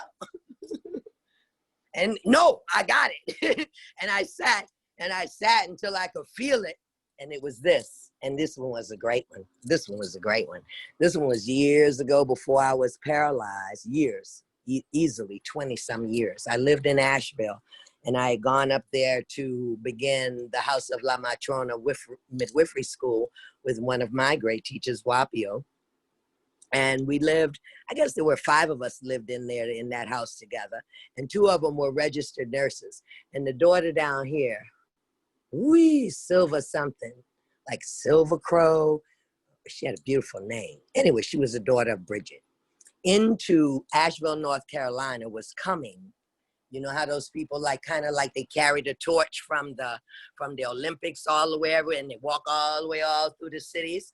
Well, the flame of Bridget was coming through Asheville, and the young man, Adam Sitnick, I do lodges with up there. His mother was mayor for a while of Asheville. She was mayor when this happened. And she just thought it would be grand. Talk about BIPOC. This is before BIPOC was even a concept. Okay, so she's Jewish. And she thought, well, how would the many flavors of Asheville, North Carolina, and the many peoples and the many cultures do right by the internal flame of friggin' Bridget coming up over in here from Europe? So she invited some of the Native Americans, which is not an easy thing to do. Just come on down to the square around City Hall and anchor the directions with us. I was invited to go. Tribes from as Steph's people invited to go. So we had it. Again, I did a festival a week long, 4 Tribes for Peace. So I have that memory. What was your other question? Okay. What was happening? In the one with the flame, it was very beautiful. It was very beautiful. It's one of those places that I raise my hand like a time traveler and say, time stopped. Okay.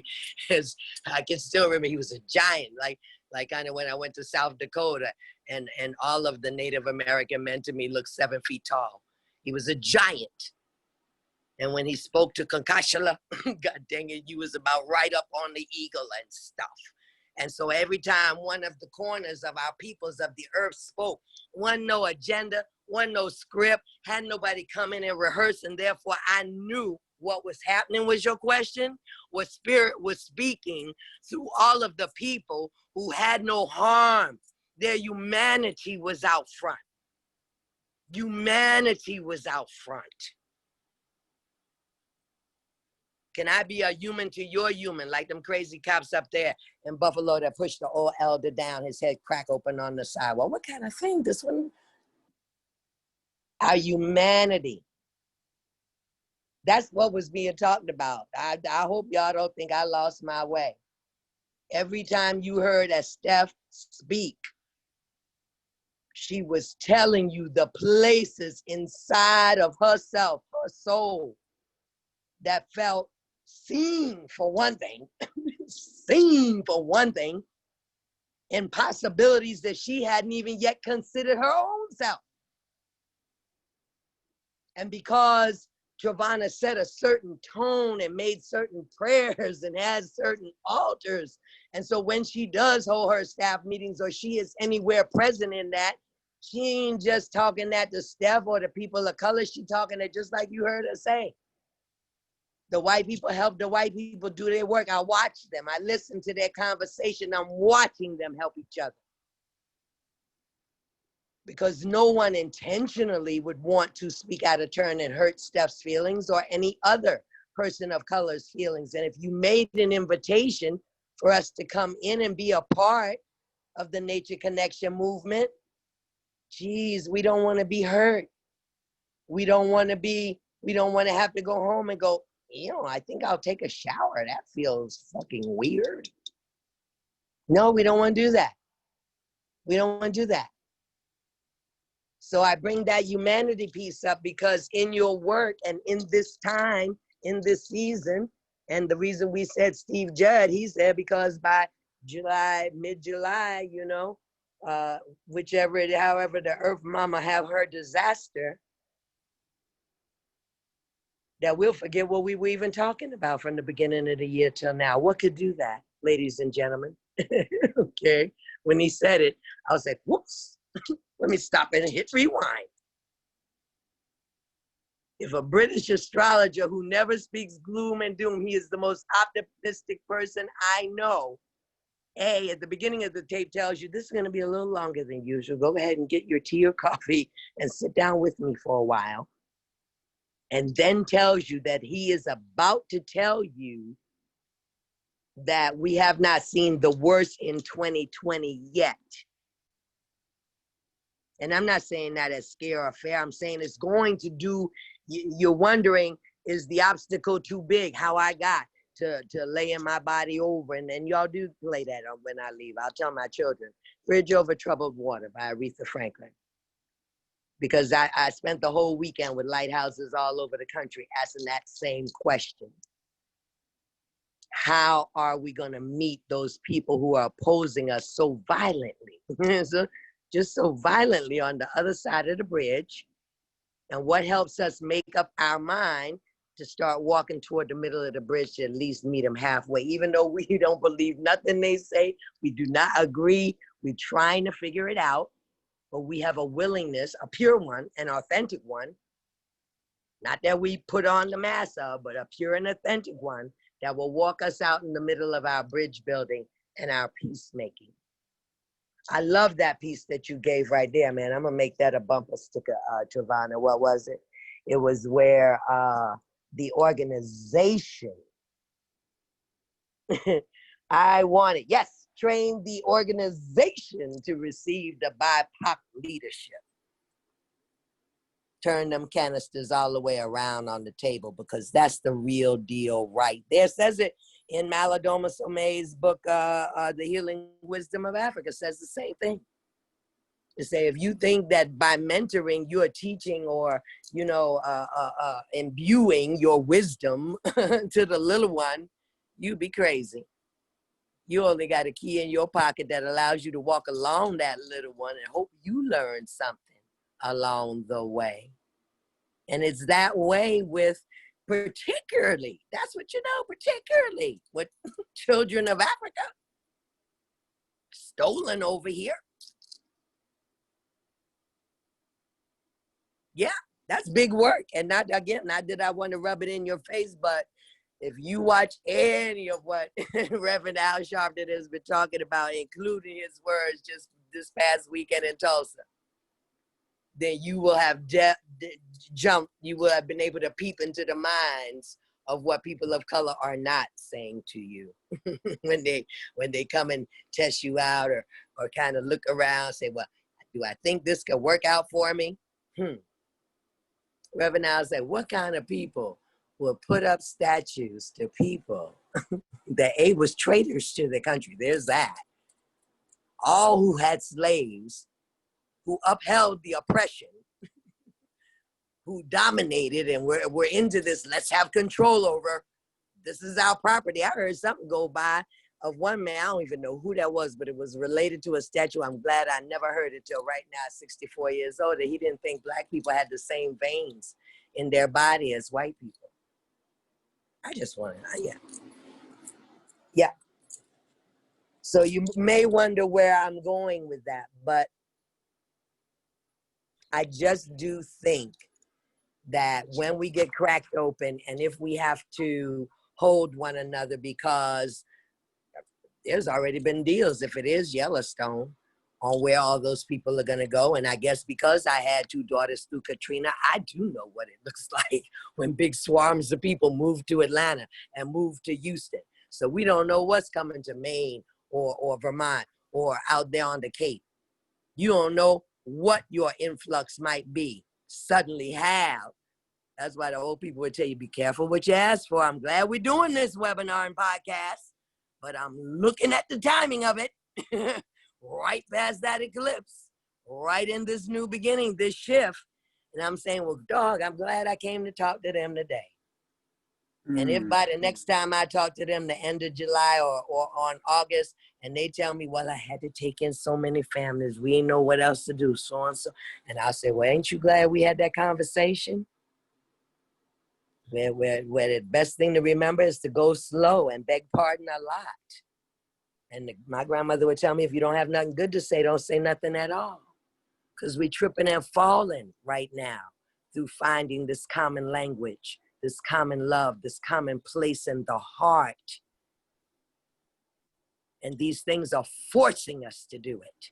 Forcing us, a pandemic, cultural race wars, and now whatever devastation is coming to the earth through natural disaster. We have no choice. But I think y'all are up to the task.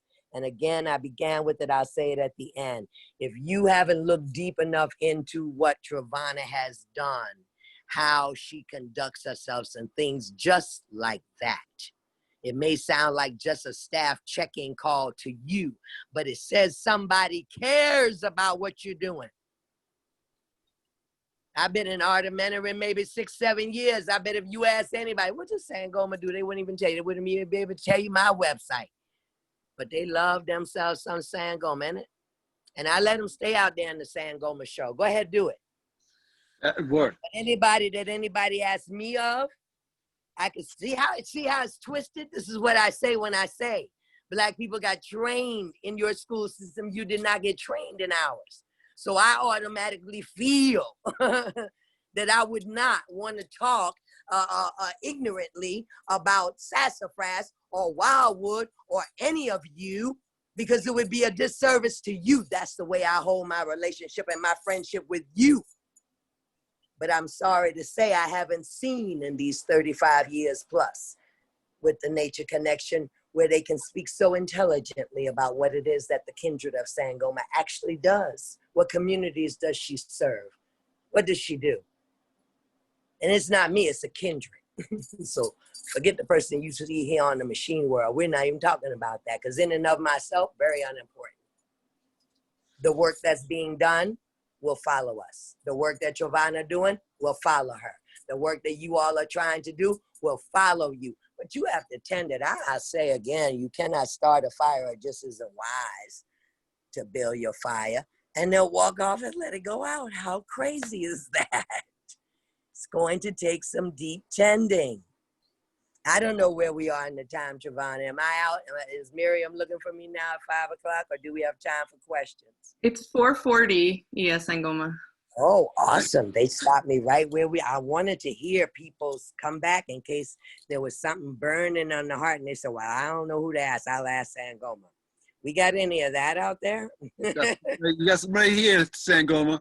And All right. Thank you for those words of wisdom and foresight.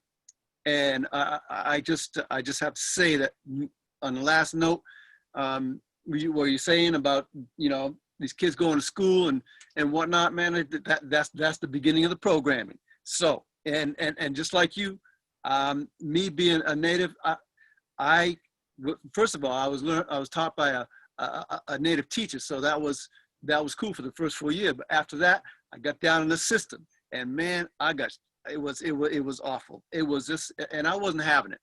And today I'm gonna say that again. I am not having this kind of stuff happening around me, where I do what I feel I have the freedom to do. Number one, as well as but speaking up and bringing the thought of we stand together on this. That's the only way that we're going to be able to get through this time where we ask for justice and change.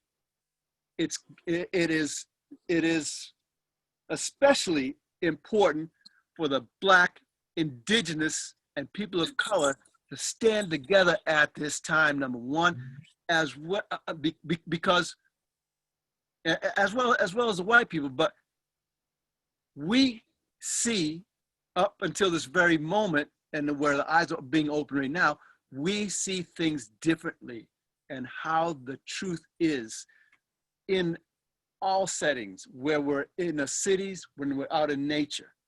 But up until now, that that awareness was not within, you know, the white people's minds and hearts. Right. Now it is. It's right out in the open. It's on film. And now we need to really begin and take back our power as people. We need to take back our power as individual. It's not about what's out there. It's about what's in here. And if we can tell ourselves the truth, then the truth is going to follow us. And we can be stronger. We can get through this the way that it's supposed to happen, in the light, where we're all humans, where we all can stand together. But we had to go through this, I think, somehow, because everything, this whole masquerade, this whole charade had to burst open sometime. So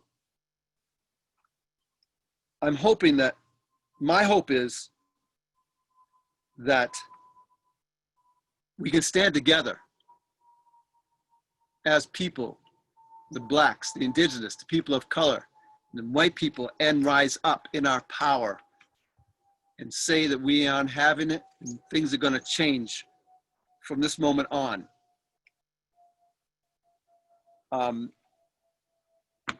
It's important for the next generations and for the young people to see that we can do this, even as old as my old ass.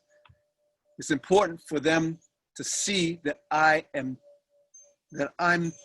not sitting down and I am taking a part in this change. And I'll leave it at that. I'll keep going, but I'll leave it at that. So thank you all for listening to me. I hope I haven't, offended anybody, but if I have, it was in good intent. Oh, well, we're over it, and everybody on the call have to have thick skin. Thank you, my brother, okay? Because every time that I see the Black lives and everything, I think of you. I think of Nancy Basket. I think of my red people. And I said, well, damn, if all the Black lives matter now, what in the hell y'all gonna say about the red people y'all massacred and messed up? Are you worried about them? Mm-hmm. All right. Yeah, because it's not happening, and it's unequal, and so it brings absolute bullshit to the table right at the beginning. And if we're not having it, David, we're not having it. And so people that come to me with that, oh, honey, we got our Black Lives Matter, so and so. I said, well, are you sending any money to the Navajo? You know all their libraries are burning down. You know that COVID is eating them raw. What do you know about it? This is why I have to send a list around and say, educate yourself. Giving lip service to something you don't even know what in the hell does matter. What do you know about what matters? Yes, murder in the street is an atrocity to everyone. Yes, emotionally we find ourselves on the same ground. But when you say out of your mouth that the reason you now have more awareness, acknowledgement, all these things over here, it is because you know what matters. Like the conversations I can't even have a month later yet with my 6 Black grandsons. I don't even know what to say. I depend on these Zoom calls here to see how y'all bubbling and percolating before I can tell them how safe they may or may not be. Mm-hmm. Choosing a career in nature connection, because I've never lied to my grandsons, and I'm not starting today. All right, y'all go ahead. Don't get me preaching out here. Can I have a comment? Can I say something? I want to respond a couple of ways. I hear the radicalism, the radical. But then my question is, as you consider this activation, as you consider this structural way of a program and bringing and recognizing the problems of our culture, I have to ask, where are you in your own heart, and what story do you know about yourself? Who helped you to create the story that you have in your structure, in your mind? Because I think it takes looking at that story that you carry and then coming to me. We have to also look at a story that we carry. It's based on fear and trauma. This work is not one-sided. This work is overall. We all have to go underside and unearth those skeletons, those ghosts that has stood in the way of our own human evolution. So I think it's based. We're not going to get anywhere fast right now. I think we have to do the boot camp kind of work. And when you're talking about nature, when you go in nature, ask yourself, how is nature discriminating against herself? You're going to talk about nature connection. Nature's supposed to be able to, nature is the highest teacher. Not what you configure and put in a classroom and call your curriculum. Your first curriculum was to connect with nature. The curiosity leads you down the place. Nature is not separated. If you're really connecting with nature, her medicine, her water, her fire, all of her elements, are we really connected to nature in a way that we can create a program that is inclusive of all?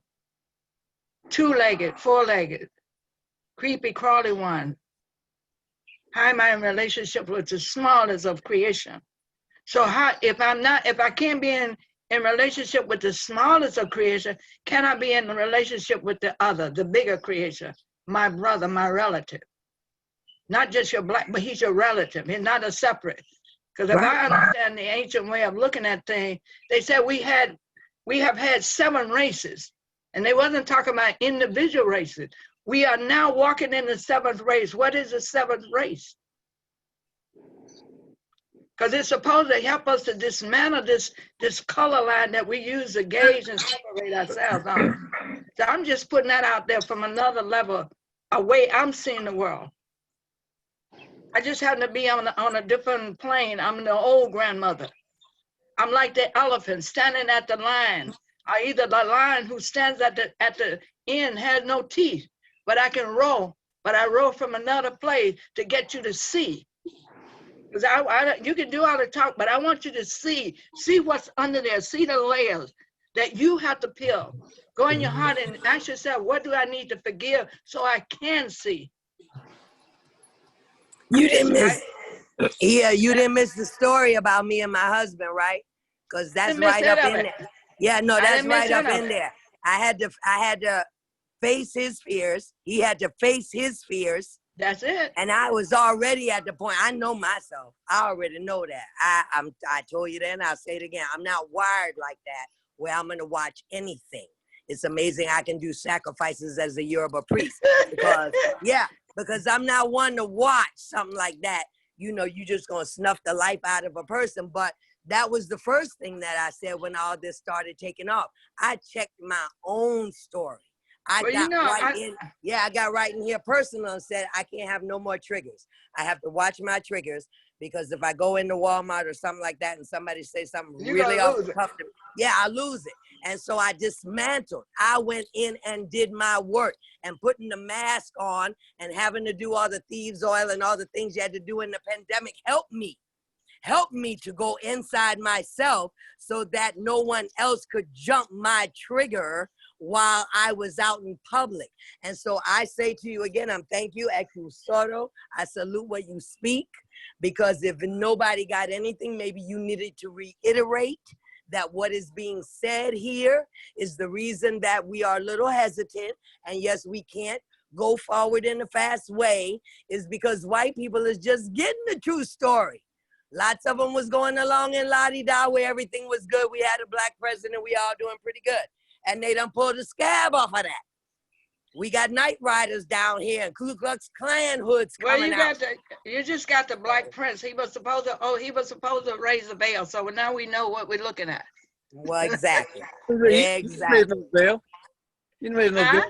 He didn't raise no veil. He did pretty good, but he didn't raise no veil. I mean, we're talking, you know, right now, what's coming down, and I heard some just mention this briefly.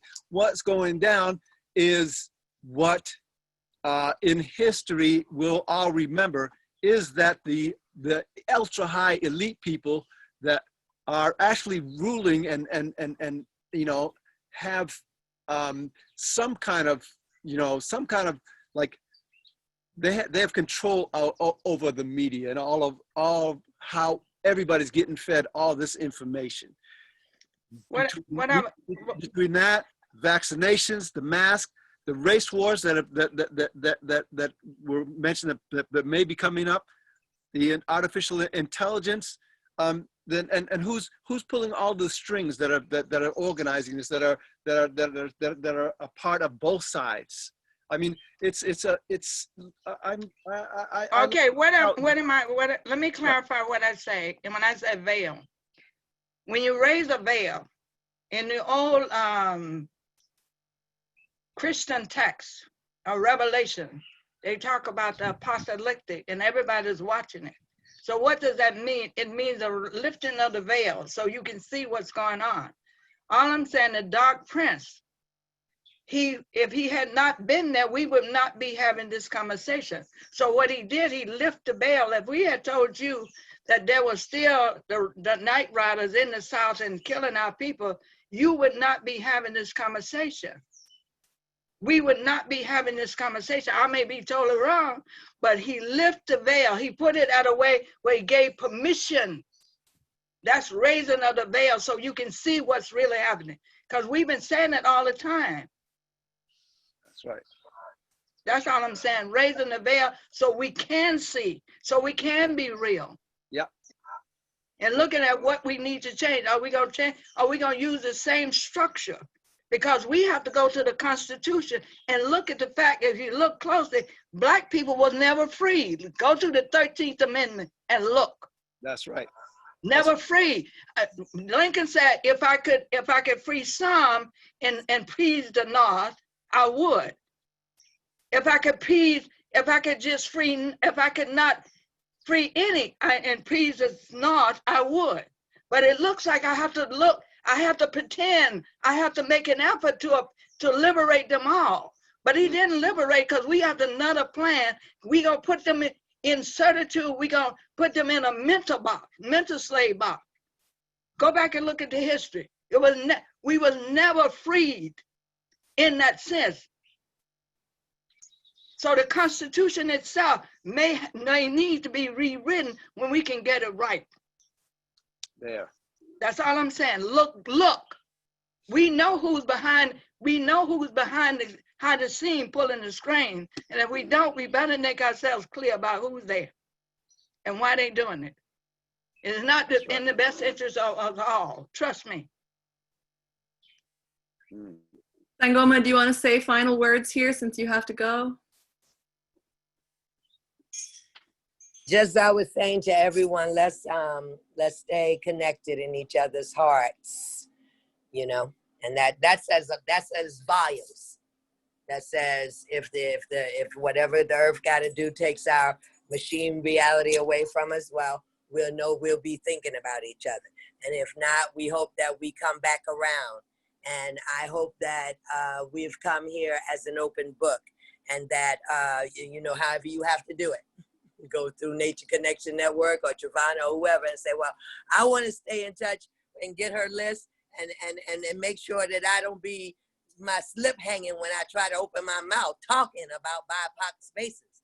Like, please let me connect. And so, Trevanna, you do that, honey. Steph, I appreciated everything that you said, and your leadership is blooming, my dear, and your voice is well needed. It's well needed, you know. Because if people don't feel empowered, then what? You don't even have a conversation if people feel less than empowered trying to come. So I love y'all, and I don't want us to give up any edge of it at all. This is our story. We're sticking to it. I'm not missed by the fact that I could be in a lot of Black Zoom calls, and yeah, I could. There's no question about it.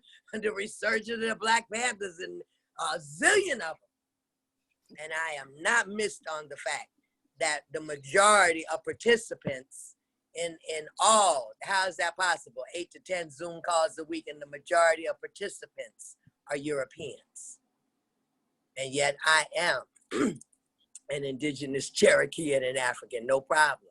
So I said to people, I think that is because we continue to love each other no matter what. We continue to share whatever we can share going toward the positive whole that our children can inherit. We're not willing to pass them a bad bill of goods. I know I'm not. How about that? Mm-hmm. I love y'all. I'm going over here now and talk to the teenagers over in Art of Mentoring with Miriam and Iya Tahirah.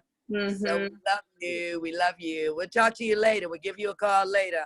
Thank Trevanna. you. All right, darling. Mm-hmm. Beautiful. And thank you, Iya Tahirah, for jumping in. I know you have to go soon too. Do you want to offer any last words, Iya Tahirah, as you have to leave? No, that was my last words. I just, I hope that you heard, take from it what you need, and just be gentle in here. Learn the heartbeat. Because we are being asked to drop in the heart, not so much in our head right now. Go in the heart and do the heart work. You look like one of my daughters, my adopted daughters. What's your name? Not her. Yeah. This person? Yeah. What's your name? Introduce yourself to my elder here, if you would. Yeah. My name is Estephanie, or Steffi, or Steph Martinez Alfonzo. Ah, okay. You look like an adopted daughter that I have somewhere in the world. Maybe it's her. I have many now. This one is in Mississippi, but she looks almost like Nina. Really? Are you an artist? I am an artist, yeah. Okay. All right. Hopefully I meet you on either here or in real If you want to get together sometime, Iya, well, we can set that up. I would love to hang out with you guys. Yeah, and I would introduce you love to. talk. I would love to get to know you more. Yeah, we setting up a intergenerational dialogue right now. I'm working on it. I'm posting it, and once I get comfortable with it locally, I'll probably be inviting outside voices because I want the younger people, the younger leaderships to know, have conversation. This conversation about how they building capacity and how they going to build community. So that's kind of the intergenerational dialogue is right now. We sent out our first letter today. So I want to see locally, and then I'll think about inclusion, okay? Maybe just to have people come on and speak on the platform once it gets going. That sounds Okay. good. Yeah. Thank you. I want to connect as many dots as I can. While I got the breath beating warm in my heart. We'll reach out to you soon. All right. Blessings. Blessings on you. Thank you. And Saskia and David, I'm Yes. so grateful you're back on the platform. Thank you. So beautiful. So grateful you're back here. Thank you. Well, I have Bridge Over Troubled Waters running through my head, and I'm just going to let that music play in my mind. And I also wondered whether maybe, David, you would be willing to close us out in whatever way feels right. Thank you so much, Trevanna. And first of all, I want to appreciate you and Estephanie for being here and saying the words that you did. I'm very appreciative of everybody that's been on the call and listened. And the only thing that I really want to really say is that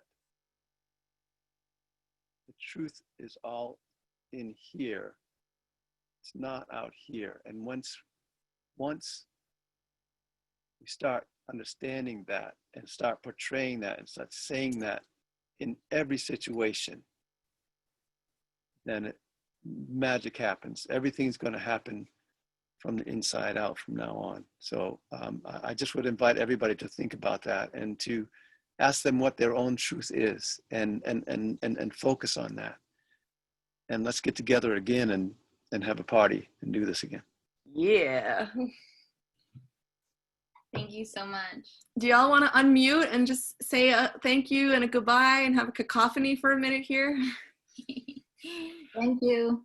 Thanks, everybody. Thank you so much, dude. Oh, Thank you beautiful places. Such a you to the all. world. Thanks, everybody. Thank you. Bye. Thank you. Bye. Bye, everybody.